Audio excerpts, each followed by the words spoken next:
धीमहि धियो यो न प्रचोदयात् स्वाहा ॐ भूर्भुवः स्वः तत्सवितुर्वरेण्यं भर्गो देवस्य धीमहि धियो यो न प्रचोदयात् स्वाहा ॐ भूर्भुवः स्वः तत्सवितुर्वरेण्यं भर्गो देवस्य धीमहि धियो यो न प्रचोदयात् स्वाहा ॐ भूर्भुवः स्वः तत्सवितुर्वरेण्यं भर्गो देवस्य धीमहि धियो यो न प्रचोदयात् स्वाहा ॐ त्र्यम्बकं यजामहे सुगन्धिं पुष्टिवर्धनम् उर्वारुकमिव बन्धनान्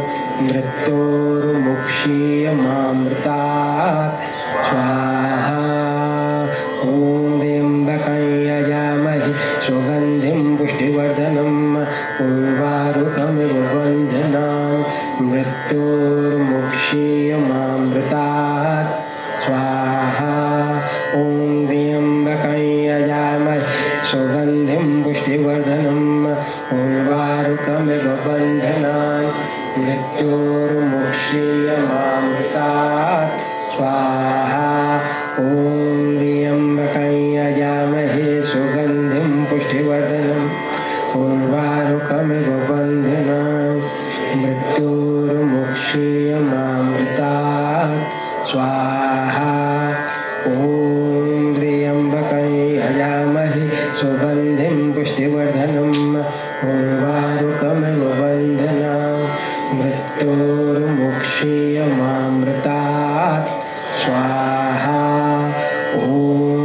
त्र्यम्बकं यजामहे सुगन्धिं पुष्टिवर्धनम् उर्वारुकमिव बन्धनान् मृत्योर्मुक्षीयमामृतात् स्वाहा ॐ त्र्यम्बकं यजामहे सुगन्धिं पुष्टिवर्धनम् उर्वारुकमिव बन्धनान् मृत्योर्मुक्षीयमामृतात् स्वाहा ॐ त्र्यम्बकं यजामहे सुगन्धिं पुष्टिवर्धनम् उर्वारुकमिव बन्धनान् मृत्योर्मुक्षीयमामृतात् स्वाहा ॐ त्र्यम्बकं यजामहे सुगन्धिं पुष्टिवर्धनम् उर्वारुकमिव बन्धनान् मृत्योर्मुक्षीयमामृतात् स्वाहा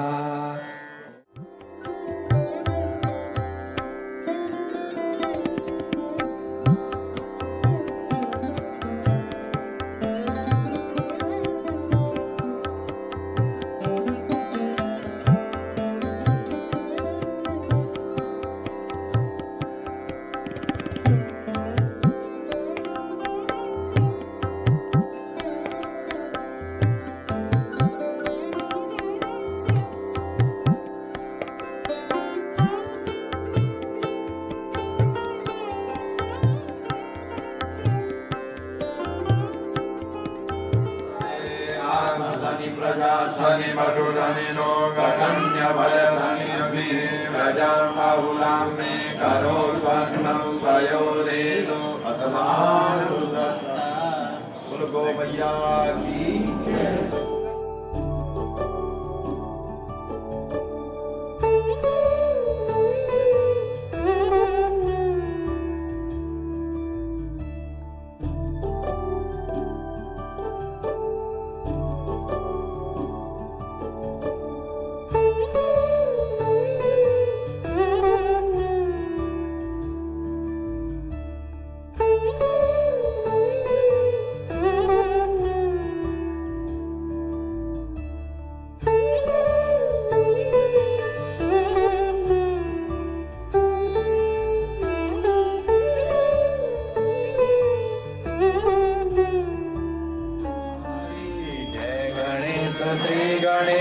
जय गणेश देवा माता जागी पार्वती पिता महादेवा अंधन को आंख देख को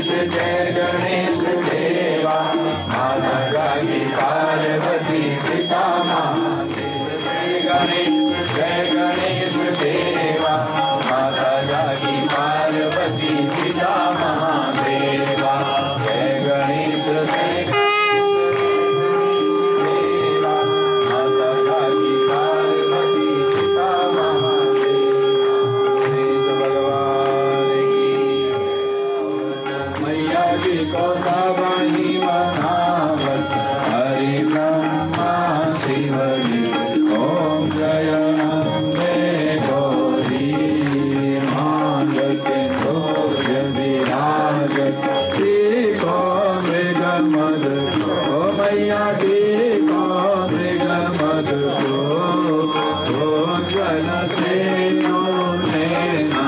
निर्मल से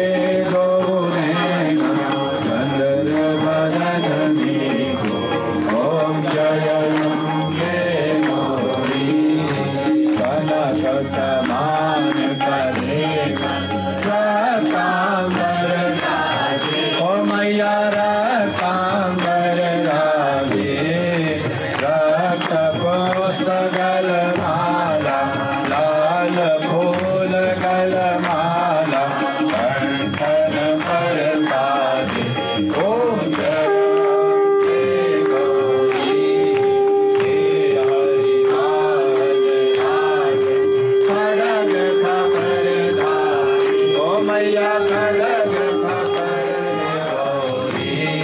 अम्बे जी की आरती जो कोई जन गावे ओ मैया प्रेम सहित गावे कहत शिवानंद स्वामी मन रसत हरा हर स्वामी मन वांछित फल पावे ओम जय अम्बे गौरी ओम जय अम्बे गौरी ओम तत्पुरुषाय विद्महे महादेवाय धीमहि तन्नो रुद्रः प्रचोदयात् त्वमेव माता च पिता त्वमेव त्वमेव बन्धु च सखा त्वमेव त्वमेव विद्या द्रविणं त्वमेव त्वमेव सर्वं मम देव देव कर्पूर गौरं करुणावतारं संसार सारं भुजगेन्द्रहारं सदा वसन्तं हृदयारविन्दे भवं भवानी सहितं नमामि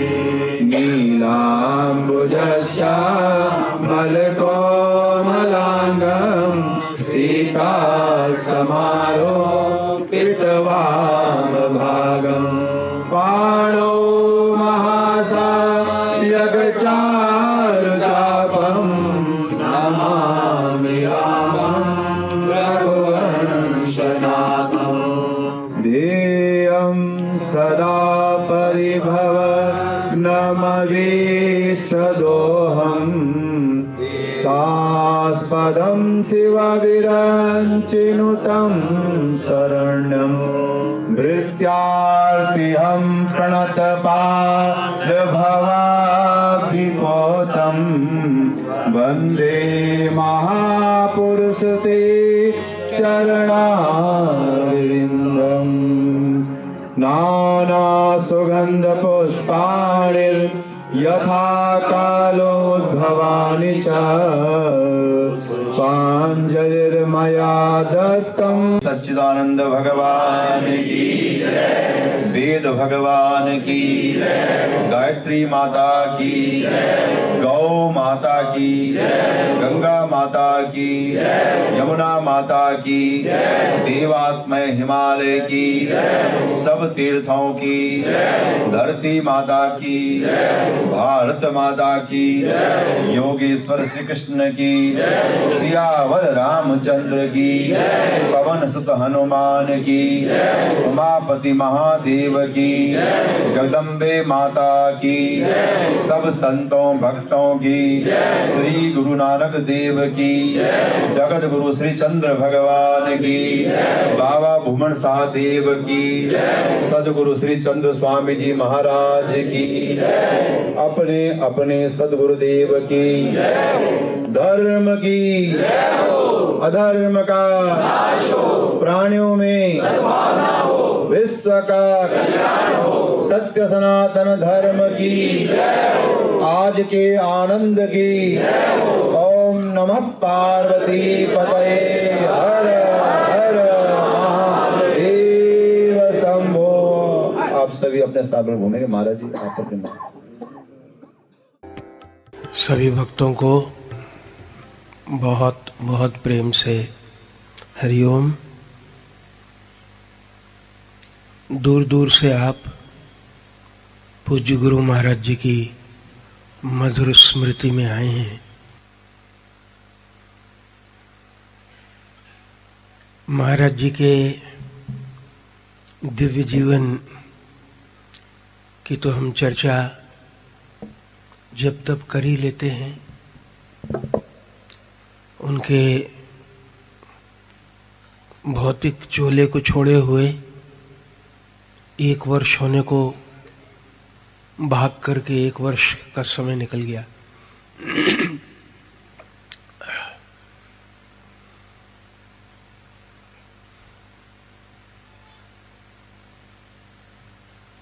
गुरु महाराज जी को अलग अलग लोगों ने अलग अलग नजर से देखा।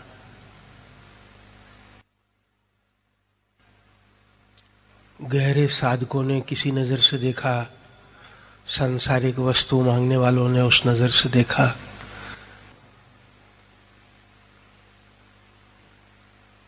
भगवान तो सामने भी खड़े हों और अपनी आंखें न खुली हों तो उनको देखना कठिन होता है,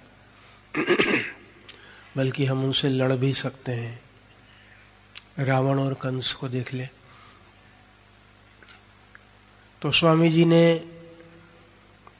बिना इस बात की चिंता परवाह किए हुए कि उन्हें कौन कैसे देखता है, अपना दिव्य जीवन जिया।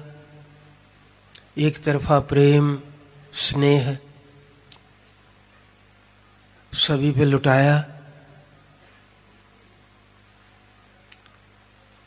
अपने हिसाब से भगवान की प्रेरणा से जीवन जीते गए और जो वो सहज भाव से करते गए वो आदर्शों की गहरी पक्की स्थायी लकीरें बन गया। ऐसा भी नहीं था कि वो बहुत सोच करके करते थे कुछ काम। बड़े जीवन में उनका विश्राम था, बहुत विश्राम में रहते थे, कभी तनाव में नहीं रहते थे। जैसे भगवान उनको प्रेरणा देते थे वैसा करते रहते थे। और जो आचरण भगवान की प्रेरणा से हो उसमें तो कैसी अद्भुत दिव्यता होती है। उसमें तो कितनी पूर्णता होती है, ये हमने महाराज जी के जीवन में देखा। हम जो यहाँ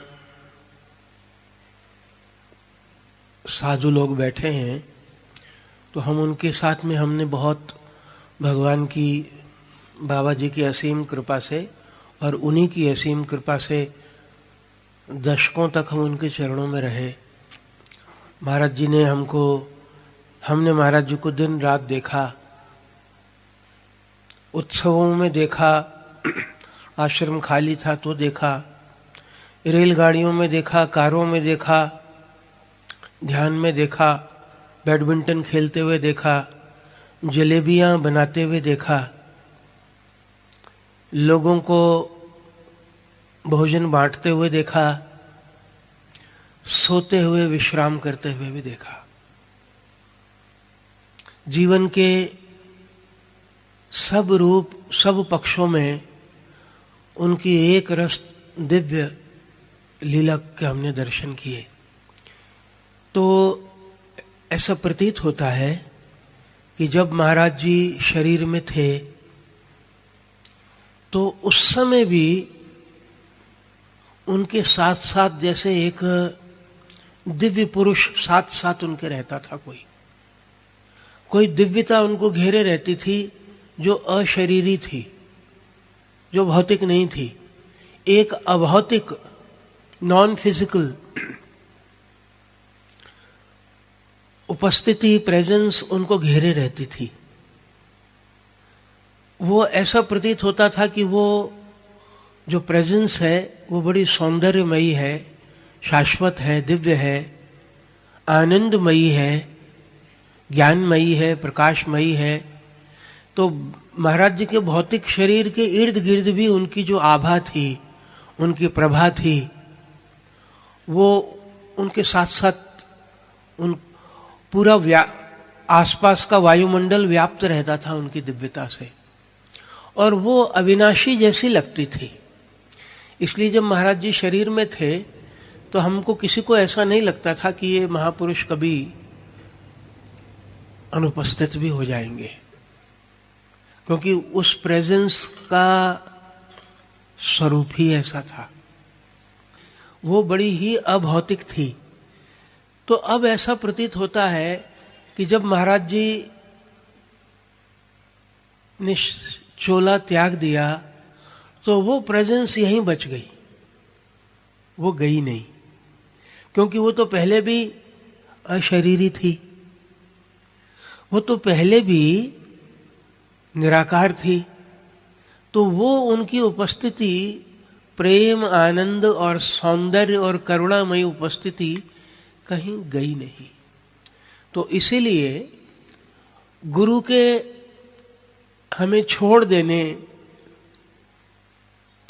शरीर से, भौतिक रूप से हम सबको छोड़ देने का जहां हमारे हृदय में एक बड़ी गहरी टीस और वेदना है, इसका एक संतोष भी है कि उनकी वो जो अभौतिक निराकार उपस्थिति थी, सूक्ष्म सौंदर्यमयी, आनंदमयी, वो कहीं गई नहीं, और वो इस पवित्र आश्रम के कण कण में व्याप्त है। ऐसा बहुत सारे साधकों को लगता है। बहुत सारे महाराज जी के साधक बड़े भारी ईश्वर के भक्त हैं। आप में से यहाँ बैठे हैं, आप में से बड़ी पवित्र आत्माएं हैं, बड़े सात्विक लोग हैं जो यहाँ बैठे हुए हैं। उनके भक्त, महाराज जी के भक्त होना भी कोई छोटी मोटी बात तो नहीं है। तो बहुत सारे भक्तों ने मेरे को खुद बताया कि हमको महाराज जी की उपस्थिति लगती है यहाँ पे। तो एक दोनों भाव साथ साथ रहते हैं। एक तो गुरु की भौतिक उपस्थिति भी हमारे गुरु की बड़ी सुंदर थी। हमारा गुरु सुंदर तो बहुत था ना, शरीर से भी बहुत सुंदर था। अब जैसे किसी सुंदर वस्त्र को इत्र में डुबो दो तो वस्त्र का रंग तो बदलता नहीं है, न वस्त्र का आकार बदलता है, लेकिन वो सुगंधित हो जाता है। ऐसे ही महाराज जी का जो भौतिक कलेवर था वो मानो दिव्य इत्र में डूबा हुआ था। तो बाहर से देखने में तो भौतिक और मानवीय लगता था, लेकिन उनमें से हमेशा एक दिव्यता की सुवास उठती रहती थी चारों तरफ। तो सब भक्तों को वो बहुत याद आते हैं जिन्होंने उनका प्रेम प्राप्त किया, उनका निर्मल एक तरफा स्नेह प्राप्त किया। अकाम थे, निष्कामता एक ऐसा गुण है कि जिस व्यक्ति में भी निष्कामता होती है वो सबको बड़ा प्रिय होता है। लोग डरते क्यों हैं कि कहीं कोई हमसे दूसरा कुछ मांग न ले, हमारे को चूस न ले। तो महाराज जी तो बड़े अकाम थे, निष्काम थे, आप्त काम थे। तो उनसे और भगवान में डूबे हुए थे, तो उनसे सब बहुत प्रेम करते थे और उन्होंने सबको बहुत प्रेम दिया। अपना प्रेम बांटने के लिए कहीं वो बाजार में घूमने भी नहीं गए कि गली में खड़े हो गए हों और बांट रहे हो। वो तो अपना जीवन जीते गए जो उनके इर्द गिर्द से गुजर गया हवा के झोंके की तरह, उनके छींटे उन पे भी पड़ते चले गए। उन्होंने कोई योजना बना करके प्रेम का वितरण नहीं किया। भगवान की लीला से हम में से जो भी भगवत कृपा से उनके इर्द गिर्द होकर के गुजरा, तो उनकी सुगंध, उनकी सुवास हमारे नासापुटों में भी भर गई। तो ऐसा दिव्य जीवन आपके गुरुदेव का था, मेरे गुरुदेव का था। हम प्राय रोज उन पे बात करते ही हैं। उनका चरित्र बड़ा अनंत है। सिद्ध महापुरुषों में, ब्रह्मज्ञानी में और ब्रह्म में कोई अंतर नहीं होता। गुरुवाणी में एक बहुत लंबा शब्द है जिसमें ब्रह्मज्ञानी की स्तुति ब्रह्म के रूप में गाई हुई है। उसमें कोई भेद नहीं किया है। भगवत गीता में भी कहा है, 9वें महले के श्लोकों में भी कहा है ऐसा, हर जन हर अंतर नहीं, ऐसा कहा है। तो ऐसे ही ब्रह्म रूप थे। और देखो, जो मन और इंद्रियों के परे है और आप उसको देखना चाहते हैं, तो इंद्रियां तो रूप को देख सकती हैं ना। तो वो रूप की चादर को ओढ़ के आता है निराकार, है वो निरंकार रूप की चादर को ओढ़ करके आता है और शब्दों की तरह बजता है, ध्वनित होता है। वो नाम और रूप की चादर को ओढ़ करके आता है। यदि आपको उनको इन आंखों से देखना है तो अगर महाराज जी चाहते तो उनकी इर्द गिर्द लाखों लोग हो सकते थे, लाखों, जरा सा भी। लेकिन मान मर्तबा इनसे बहुत दूर थे। अपना सहज भाव में रहे। जैसे आप समझिए कि कोई बहुत, अभी ये पुष्प यहां पे है ना, देव प्रतिमाओं के आगे सजे हुए हैं, गुरुदेव के चित्र के आगे रखें। आप कल्पना करें कि कोई बहुत ही इनसे भी करोड़ गुना ज्यादा सुंदर फूल है रेगिस्तान में, अकेला अपनी मौज में है, अपनी सुगंध दे रहा है। वो कहीं चढ़े या न चढ़े, उसको कोई देखे या न देखे, उसको कोई परवाह नहीं है। वो अपनी पूर्णता में, अपनी आत्मा के बैठक खाने में, अपने निज घर में बैठा हुआ है। तो ऐसे आत्माराम गुरु थे हमारे। मेरा निवेदन आपसे भी है और मैं मुझको भी ये स्मरण कराता हूं। आप में तो बड़े भारी भारी साधक हैं, मैं तो बहुत ही साधारण से भी साधारण साधक भी नहीं हूं। उनके चरणों में रहने का पता नहीं कैसे मौका मिल गया। ऐसा कोई गुण नहीं ऐसा है कि रहने की कोई हम डिजर्व करते हों, ऐसा मेरे को प्रतीत नहीं होता। तो मैं अपने आप को स्मरण कराता हूं कि हमारे गुरु के जो प्रमुख उपदेश हैं वो नित्य प्रति भजन करना है। और चूंकि हम व्यवहार में भी हैं, हम भजन हर समय तो करेंगे नहीं, रोजी रोटी कमानी है, किसी के हम पति हैं, किसी की पत्नी हैं, किसी के माता हैं, पिता हैं, मित्र हैं, बंधु हैं, नौकर हैं, मालिक हैं। तो ये भी हमारे गुरु ने हमको बताया। ये साधना करना ही जितना इम्पोर्टेंट है उससे कम नहीं है कि आप अपने वातावरण में आसपास समता और प्रेम बिखेरें। महाराज जी ने कभी अपने नौकरों को नौकर नहीं समझा। इस आश्रम के लोग यहां बैठे होंगे, यहां के काम करने वालों को बीच बीच में बुला करके कमरे में चाय नाश्ता कराते थे, उनको आप करके बोलते थे। और हम कभी भी हमारे घरों में एकदम पता लग जाएगा कि हमारा बच्चा और पोता कौन है और नौकर कौन है, हमारे व्यवहार से, हमारी उपेक्षा से, हमारी कठोरता से, हमारी सुपीरियरिटी इंफीरियरिटी कॉम्प्लेक्स के कारण कोई भी अजनबी बतला देगा कि ये इस घर का नौकर है, ये इस घर का बच्चा है।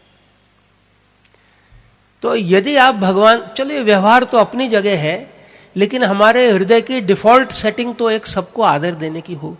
हम कैसे कह सकते हैं कि सबके अंदर भगवान है यदि हमारे आचरण में इतनी ज्यादा व्यवहार में ऊंच नीच है। हमारे गुरु भगवत तुल्य थे, लेकिन आचरण में बड़ी विनम्रता थी।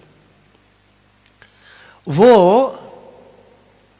एक बार बोलते थे, मजाक में बोलते थे कि देखो जब कुत्ता होता है ना, दर्पण में, किसी दर्पण के आगे कुत्ते को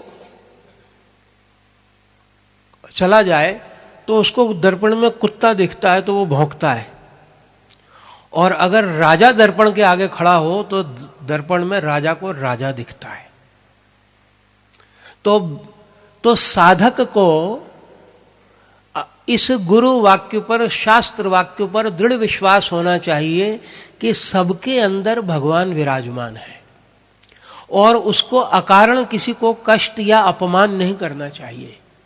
मैं तो ऐसा समझता हूं कि बहुत सारे लोगों, सब लोगों के जीवन में जो सौभाग्य नष्ट होता है वो किसी न किसी निर्धन और असहाय व्यक्ति के श्राप के कारण होता है। जो हमने जाने अनजाने उनका अपमान किया होता है, उसी कारण हमारी न तो साधना फलती है, और हमारे यहाँ जो सौभाग्य की हीनता होती है वो इस कारण से होती है। हमको पता नहीं लगता, क्योंकि उसको हम अपराध भी नहीं मानते। तो ये मेरे गुरु के जीवन चरित्र का एक बहुत महत्वपूर्ण भाग है। हम प्रायः क्या करते हैं कि साधन पक्ष को तो देख लेते हैं कि हमको इतना भजन स्मरण करना है, जाप करना है, लेकिन व्यवहार पक्ष की हम उपेक्षा कर देते हैं। तो मेरा अपने को भी ये स्मरण है और आपको भी निवेदन है कि हमको इन दोनों चीजों को हमेशा स्मरण रखना चाहिए। I shall seek forgiveness from the devotees from abroad for speaking only in Hindi for so long. I may kindly be excused because so many people. I have been speaking in English also for the last many days. 9:25 9:30 बजने वाले। खाना रात को 1 बजे लंगर चालू होगा आज, ठीक है? बोलो सद्गुरुदेव महाराज की।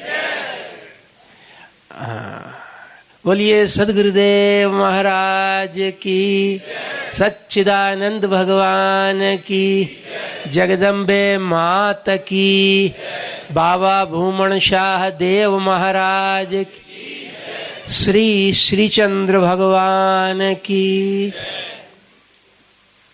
इसका मतलब है आपने इजाजत दी है, 15-20 मिनट और बोल सकते हैं।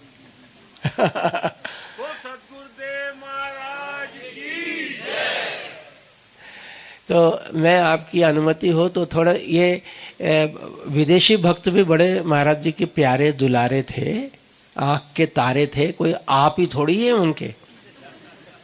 वो जैसे आप वैसे वो।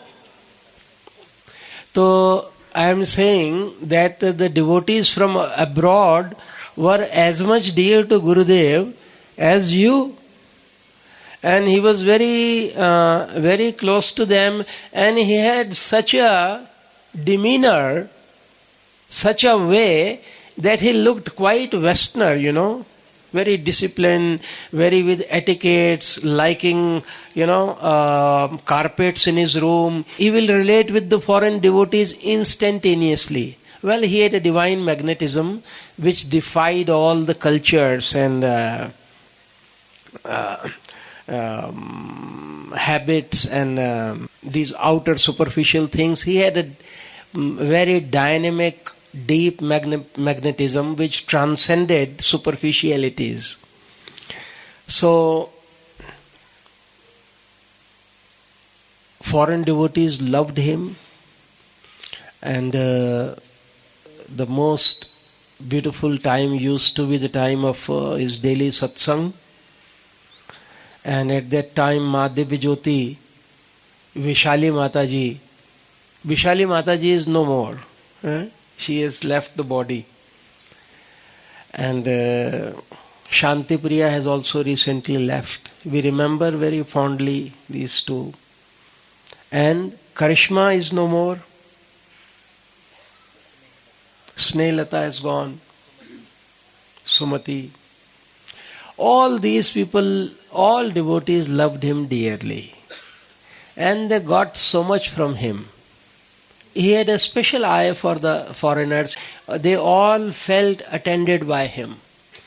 So mostly whatever the satsang we have, it is because of the devotees from abroad that they asked him questions and Guruji replied them patiently. And here he used to sit here and he looked majestic, royal, divine royal, sitting here.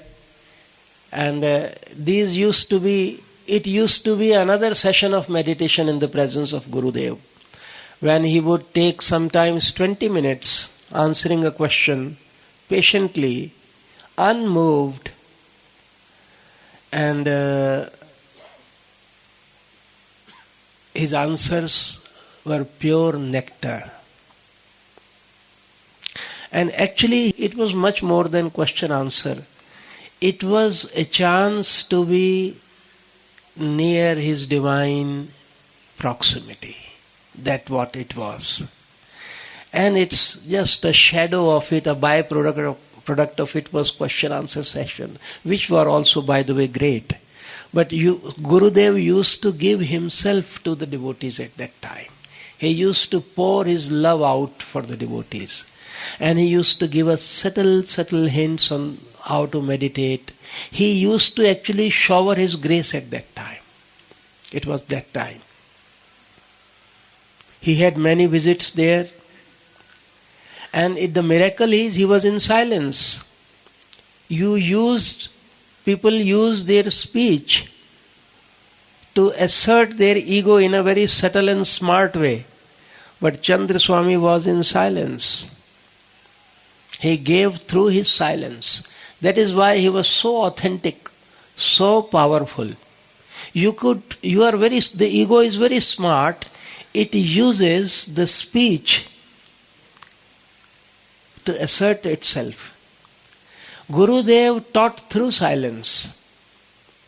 Once,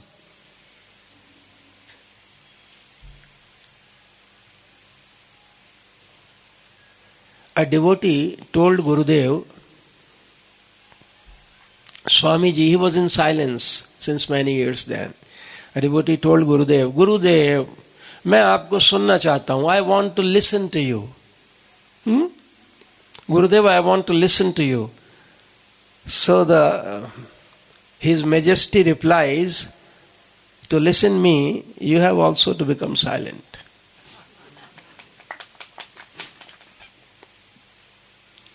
महाराज जी को किसी ने पूछा कि मैं आपकी आवाज सुनना चाहता हूं, तो महाराज जी ने बोला, मुझे सुनना चाहते हो तो तुम्हें भी मौन होना पड़ेगा. मेरी आवाज शोर नहीं है, मेरी आवाज तो वासनाओं की कन्वर्जेंस है जहां वो समाप्त हो जाती हैं.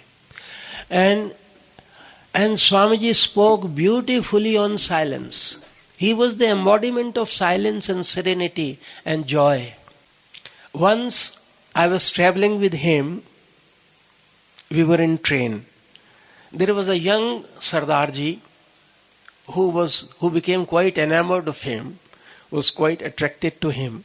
But at the same time, and Swamiji had a habit that you cannot coerce him or force him into giving a particular answer. Mostly when we ask questions, we already think that we know its answer. We are testing the saint to see how far he knows. Or we want an answer in a particular way which endorses our view. So he was engaged with Swamiji in conversation. Swamiji was writing patiently. He would ask long questions quite enthusiastically, passionately, and Swamiji from his infinite patience would reply him in one word. He was quite irritated, and he out of deep love for him, he said, you are a very bad person. He knew the strength of Swamiji. He learnt it. That Chandra Swamiji would write what he wants to write. So many times. Swamiji's embodiment of patience and focus and objectivity and grace. People would ask him, why you have taken silence? Why don't you speak? Then I would love to say something about his silence, whatever comes to my mind. He said, in the initial period of my sadhana, I observed silence as a part of my sadhana. It conserves energy. It gives you a lot of time to do your bhajan simran. And it helps you see your mind better. But later, I fell in love with silence. And love knows no rules, does it? He asked.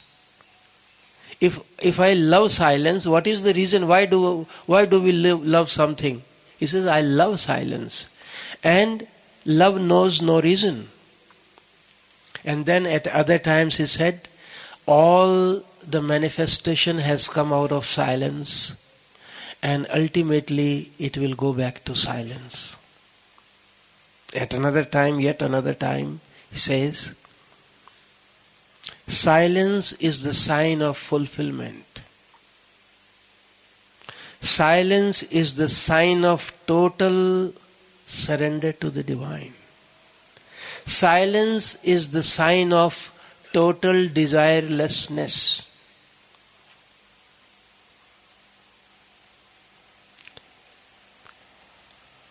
And when he chose silence over speech, not he chose, he was made to choose by God, then you can imagine how much self-sufficient he must have been. Because when you speak, then you are asking so many things from the people. Give me this, don't do this. You are interfering. You are living in the world of relationships. But when you choose silence, how much deep embedded you must be in the center of the gravity of your own true spirit and true self, your own Atma. He was deeply established in his true self. And he didn't need to come out of himself. He was so self-content, self-contained and self-fulfilled. That is why silence could be practiced by him spontaneously, effortlessly for so long a period. And his silence was very sweet. I lived, and so many others. It must be one of the rarest of the fortune to have been living at his feet for more than 30 years. Must have earned somewhere in my previous lives. So, have watched him. In his silence, I never felt Gurudev not speaking to me, not for a single moment. Never ever I missed his not speaking. Because he had something in his eyes. There is a devotee, maybe he's here, Alokji. He says, I wonder that how in silence Swamiji engages people. What an artist he is, who makes others feel that he is communicating with them with deep intimacy. He really engages. It was the power of his strength, the power of his love. Because his love was so pure and selfless, so spontaneous, so divine, so much overflowing that it felt that he converses with you. And another virtue that he had was that he gave you attention. What is the rarest of the rare gift that we can give to anyone in this world? One is love and the another is attention. One is awareness, another is love. These two are the names of God. God is love, God is awareness. And Chandra Swami Ji gave both of these. He was so attentive even to a small child. He was all ears and attention when he spoke with someone. He gave his heart out. As long as his body was sound, he was overwhelmingly giving and giving and giving of himself to the devotees. No one can serve the devotees better than my Guru. Absolutely no one. In silence, that is his miracle. He was a great magician, you see, a great artist.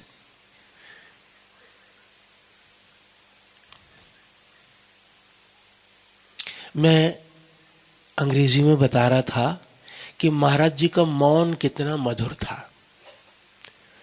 मैं मौन के बारे अलग अलग मुख्तलिफ time पे महाराज जी के सामने चरणों में बैठा रहता था. मौन कितना मुश्किल है ये हमको पता है. तो महाराज जी मौन के बारे में बोलते थे. भैया लोग पूछते थे आप बोलते क्यों नहीं, दुनिया का भला क्यों नहीं करते, बोल बोल के उपदेश क्यों नहीं करते.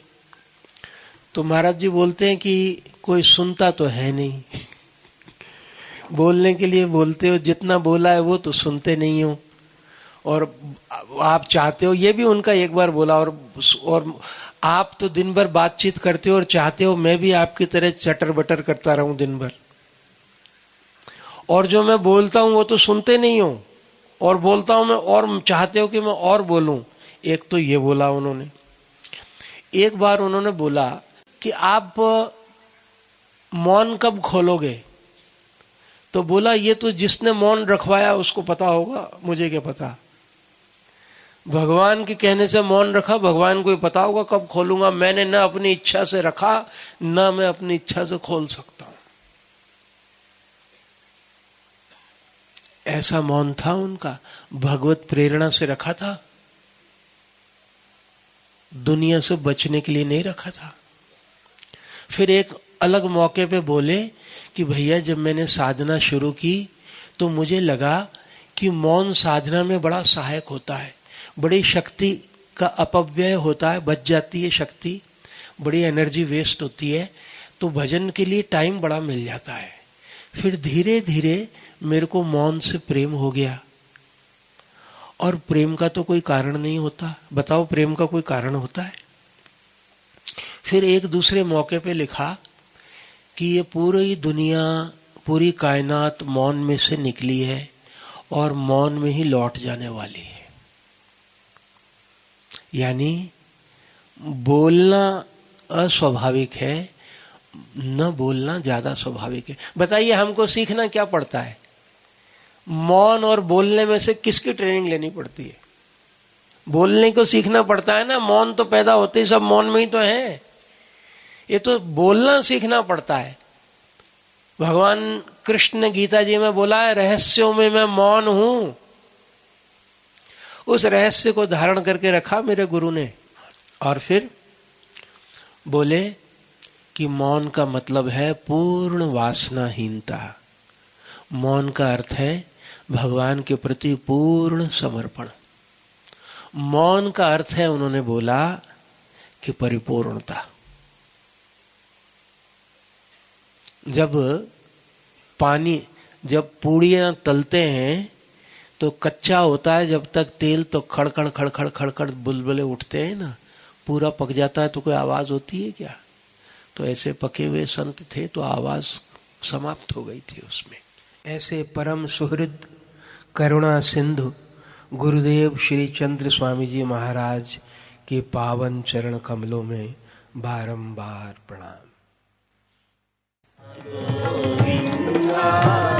माधवा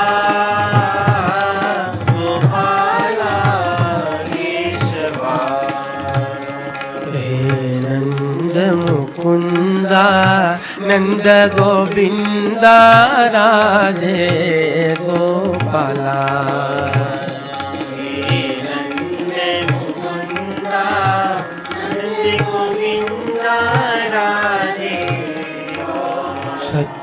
सच्चिदानंद गुरु सच्चिदानंद सच्चिदानंद गुरु सच्चिदानंद ओम सच्चिदानंद गुरु सच्चिदानंद सच्चिदानंद गुरु सच्चिदानंद ओम सच्चिदानंद गुरु सच्चिदानंद सच्चिदानंद गुरु